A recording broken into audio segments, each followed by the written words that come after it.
Hello friends, इस session में हम यूजर इंटरफेस की बात करेंगे। डेस्कटॉप और लैपटॉप में काम करते समय हमें दो तरह के इंटरफेस मुख्यतः मिलते हैं और इसको मैं इस तरह से कह दूं, कंप्यूटर में दो तरह के यूजर इंटरफेस रहते हैं। इंटरफेस होता क्या है? कंप्यूटर की वो स्क्रीन जिससे हम काम करेंगे, हमारे सामने जो स्क्रीन दिखाई देगी वो असल में इंटरफेस कहलाएगी। तो हमारे सामने मुख्यतः दो तरह के इंटरफेसेस अवेलेबल रहते हैं। पहला है CUI, कैरेक्टर यूजर इंटरफेस। ऐसा इंटरफेस, ऐसी स्क्रीन जिसमें हम कमांड्स देकर अपना कार्य कंप्यूटर से करवाते हैं। अपनी इंस्ट्रक्शन जो है हम टाइप करके कंप्यूटर को देते हैं। यहाँ यदि आप पहला पिक्चर देखें तो एक कमांड प्रॉम्प्ट का पिक्चर है विंडोज में। यह विंडोज में एक कैरेक्टर यूजर इंटरफेस माना जाता है, डोज। MS DOS, मैं यहाँ पे MS DOS की बात कर रहा हूँ। MS DOS एक कैरेक्टर यूजर इंटरफेस है, यानी कि CUI है। इसमें मैं कमांड्स दे के कोई भी काम कंप्यूटर से ले सकता हूँ।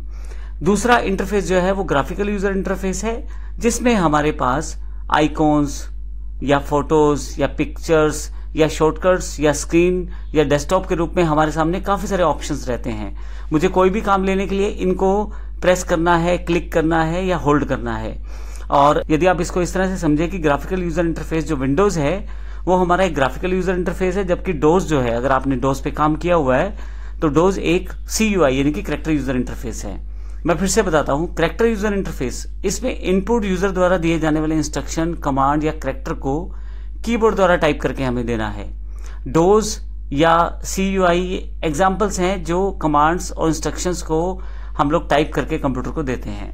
दूसरा इंटरफेस जो GUI है, ग्राफिकल यूजर इंटरफेस है, इसमें यूजर को कंप्यूटर डिवाइसेस से, जैसे विजुअल इंडिकेटर, ग्राफिक आइकॉन को शो करने का काम किया जाता है। अर्थात एक तरह से मैं ये कह दूं, स्क्रीन पे आपके पास आइकॉन्स अवेलेबल रहेंगे, स्क्रीन पे स्टार्ट बार अवेलेबल रहेगी। स्टार्ट बार की जगह कोई और बार भी हो सकती है, ये एग्जांपल दे रहा हूं मैं विंडोज का। इसके अलावा डेस्कटॉप स्क्रीन अवेलेबल रहेगी, डेट टाइम आपके सामने इंडिकेटेड है, यानी कि आप माउस से वो सब चीजें देख के क्लिक कर सकते हैं। आइए इसको प्रैक्टिकल रूप में मैं आपको दिखा देता हूं। यदि आप विंडोज 10 का प्रयोग कर रहे हैं तो यहाँ पे स्टार्ट बार पे आ जाएं और यहाँ पे आप कमांड टाइप करें तो आपके पास कमांड प्रॉम्प्ट आ जाएगा। अगर मैं इसे क्लिक कर दूं तो मेरे सामने जो इंटरफेस खुलेगा एग्जैक्टली ये CUI इंटरफेस है, कैरेक्टर यूजर इंटरफेस। ये मैं फुल स्क्रीन कर लेता हूं इसे।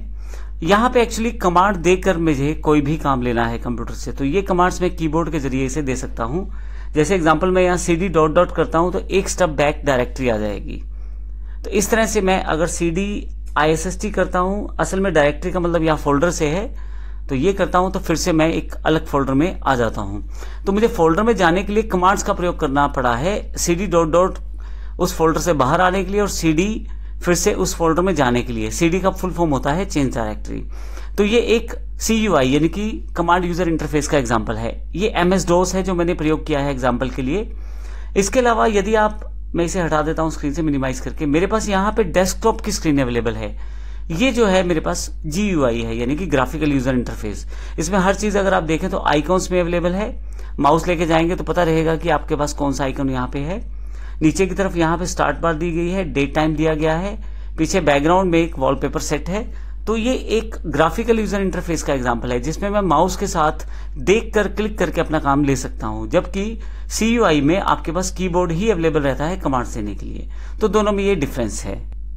तो इस तरह से बात की जाए तो कंप्यूटर से जब कोई कार्य हमें लेना है तो दो तरह के इंटरफेसेस मुख्यतः रहते हैं, CUI और GUI।